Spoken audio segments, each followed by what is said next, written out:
అందరికీ నమస్కారము. నేను మాజీ సర్పంచ్ మిత్రు బషీర్ మియా తాండా.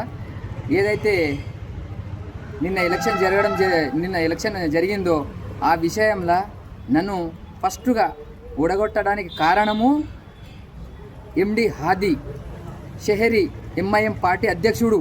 ఎందుకంటే నా దగ్గర విత్ ఎవిడెన్స్ ఉంది.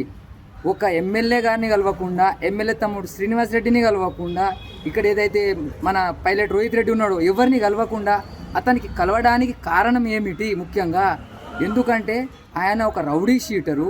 నన్ను ఓడగొట్టాలనే ఉద్దేశంతో ఆయనకు ఒక 10 లక్షలు ఇచ్చినట్టు నా దగ్గర ఒక సమాచారం ఉంది.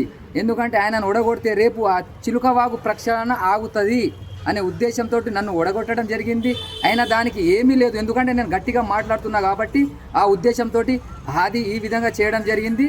ఇంకొకటి, ఏదైతే ఇప్పుడు రేపు నాకేమన్నా జరిగిందనుకో ప్రాణహాని, పూర్తి బాధ్యత హాదీ. ఎందుకంటే ఆయన పేరు మీద ఆల్రెడీ ఏదైతే ఫోటో పెట్టిర్రో అవి అన్నీ తెలుసు. ఆయనకు ఊరి బహిష్కరణనే ఉండే, అయినా ఆయన 10 లక్షలు ఇచ్చి నా దగ్గర మొత్తం ఫోటోతో సహా ఉంది ఆయనది.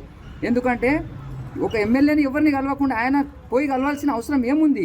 ఇగో హాదీ షెహరీ, ఇగో ఇతను ఒక సర్పంచు కాదు, వీళ్ళ కోడలు సర్పంచు. వీనికి సన్మానం చేయడం ఏమిటి? రేపు ఏమైనా అయిందనుకో పూర్తి బాధ్యత వీళ్ళే భరించాల్సిందిగా కోరుతున్నాను.